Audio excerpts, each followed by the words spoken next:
Alrighty, so in one of my other videos with some Berger bullets, it dawned on me that I've never really shot a lot of the VLD target bullets, and Berger has a recommendation for getting the best overall length because some people say these can be kind of picky.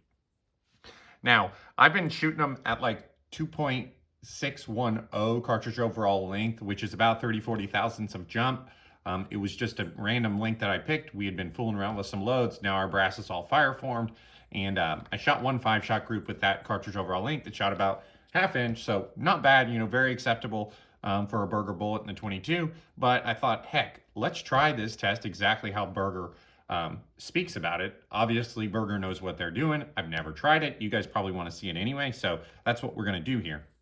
So I have 24 rounds loaded up here, 2 sets of 3 with different cartridge overall lengths. So these two are the same, these two are the same, these two are the same, and these two are the same. We start off at about 10 thousandths of jump. That is our starting point, which is right about 2.64 cartridge overall length. Now, when I measured these, I measured them cartridge-based ogive to make sure that they're consistent. We have the right jumps. But anyway, basically, we're going to go 10 thou of jump with these two, 50 thou of jump, 90 thou of jump, and finally 130 jump. And Berger says you do 3-shot groups with that, and you do 2 sets of 3-shot groups, and one of these overall lengths should significantly outperform the other. So I believe what I'm going to end up doing is shooting a 3-shot group long to short of all of them, and then come back through, let the gun cool down a little bit, and then come back through and go 3-shot groups short to long. And I'm thinking we're going to shoot them at the same target. I don't know. We may shoot each 3-shot group at a different target and then compare later. I'm not sure yet, but that's what we're going to do. We're going to see if what Berger recommends can really improve upon my group, and see if we do get that. What they show is one of these should drastically outperform the other, and then we can fine tune from there. So again, they shot good at 2.610. So we're expecting good groups across the board. We're using H4350, 35.6 grains. These ran us about I think maybe close to 3,100 feet a second with CCI 450 primers. And this is GAP brass that I sized down from 6 GT. This has all been fire formed now, so we're starting to do a little bit of serious load work up. The barrel has about 100 rounds on it, so 122. So let's get out on the range, and we'll come back and we'll see how this Berger test works out. But I'm kind of excited because not often do you have something from the manufacturer that is this specific on what you should do. So let's go check out which overall length's going to shoot. All right, we're out here on the range doing this Berger overall length test. We just talked about it. It's not the perfect day to do this. There's a little breeze off the left, but it's fairly consistent. It's super wet. It's been raining for 3 days. Just rains nonstop here, so not the perfect day to do this, but the wind and things like that is fairly consistent. If there's any real gusts, we'll try to wait them out. But it should be consistent enough to do this test. Again, 3-shot groups. We're going to go left to right with a long overall length first, and then we'll come back and do it the opposite way. We're just going to use the same target so that we can see any point of impact shift from barrel heat or anything like that. The lab radar is out. We're getting velocity. Not too terribly concerned with it, though. We'll just probably leave it on for all of them and see what happens to our velocity as we shorten an overall length. All right. Barrel is cool, so we are going to get a cool shot with this first one, but again, I'd like a group that shoots well with a cold bore too. So not real worried about it. We're just going to roll with it. So you can see on the target there what we're shooting. Again, a 3-shot group here.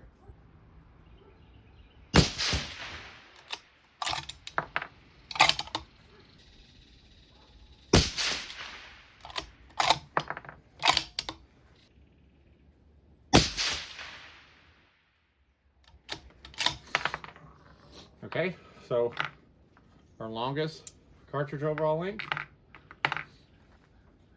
we're going to skip and go down 40 thou.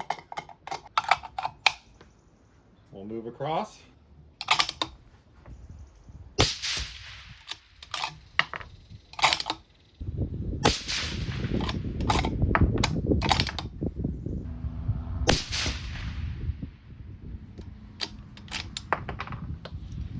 Okay, then we're going to go shorter again.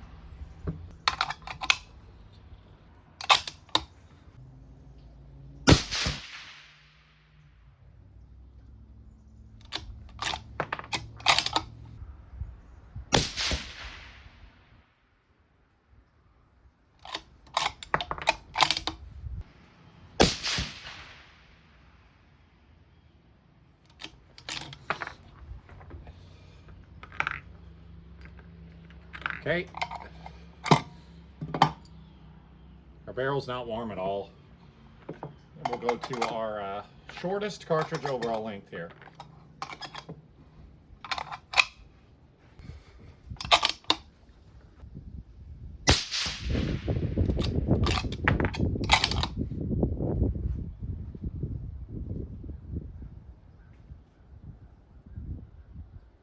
Holy moly.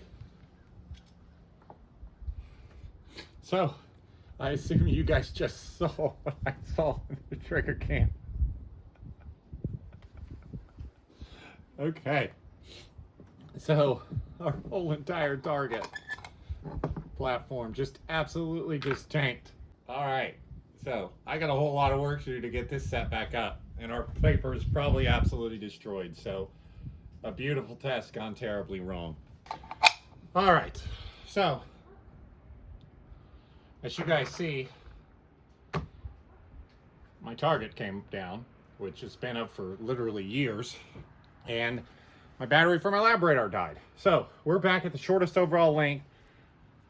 I apologize for all the mud that's all the target, but it is what it is.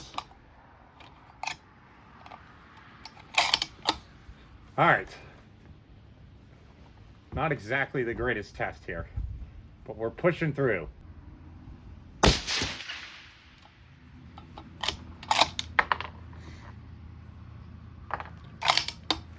All right, our lab radar's toast here. It won't work.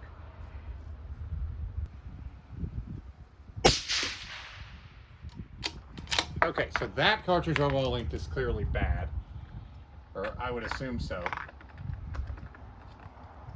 because it did not try to group at all. We will go ahead and we're going to work back the opposite way now. I mean, it's a huge group, so.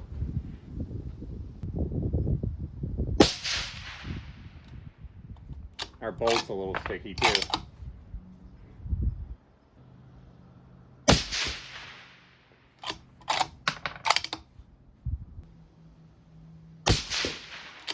Yeah, so that's clearly a bad cartridge overall length.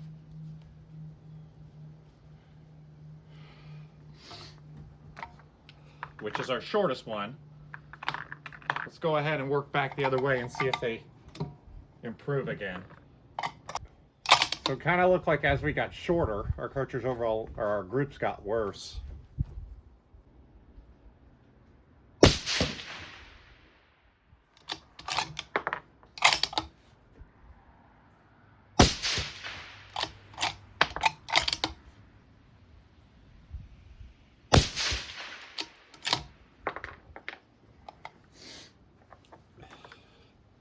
Okay. We're moving back up to some of ours that looked a little better.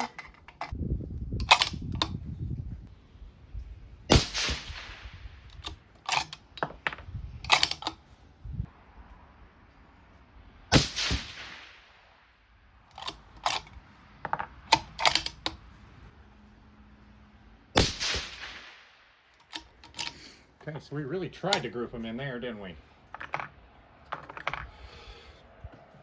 Okay, so now we're back at our longest overall length, the one we started with, the one that looked the best. And I think, I mean, there's just 6-shot groups, so it's not like the most comprehensive test in the world.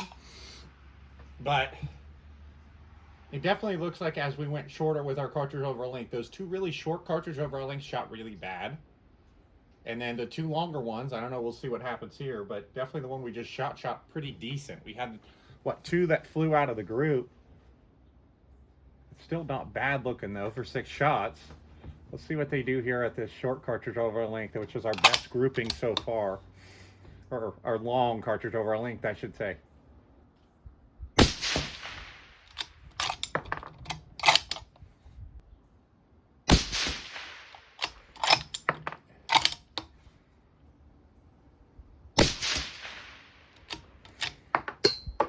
So yeah, it definitely quite conclusive there. I don't know if we found anything that's going to improve upon what we already had, but you can definitely tell this rifle wants to shoot these a little bit longer cartridge overall length. Again, it is a little windy today, so a little bit of horizontal isn't that concerning, but it looks like that second overall link, that first and second overall link, definitely outperformed the other two. So it looks like Berger was right with their test. They did show, or they did talk about how you'd find one or two. Well, I think they specifically said one cartridge overall link that would shoot significantly better than the others, and it definitely shows that these are going to shoot better long. So now it looks like we could fine tune them, just like they talk about maybe in 3,000ths or 5,000ths intervals. Again, I need to find a better day than today. Today's really windy, but really all we needed to accomplish today was to see, are we going to shoot better at that long or at that short, or where about do we need to be? And I think we accomplished this today. Now, it was a really interesting day with my target falling over, my lab radar dying, and basically everything went wrong, but we did accomplish what we want to accomplish. We probably want to play with this in between those first two cartridge overall links based on what it looks like here. So, hope you guys enjoyed this one. Thanks for subscribing, and I apologize for all the errors that happened in this test. Target falling over, lab radar being dead. I will post up the velocities that we did get before my lab radar died, so you can see kind of maybe a trend in velocity as we shorten our cartridge overall length. But we are definitely going to try to fine tune this a little more. The 90 grain Bergers, they're easy to get. Seems like they shoot pretty good out of this gun. Again, we've been shooting 1/2-inch groups. In this test, it looks like we had a little more than that, but we did break things up, come back and through in different conditions and things like that. So definitely looks like we're going to explore either that first or second. We'll decide what happens when I take a closer look. So hope you guys enjoyed this one. Thanks for subscribing. And this is exactly the way Berger breaks it down, so you should test it this way, right? We'll see you next time.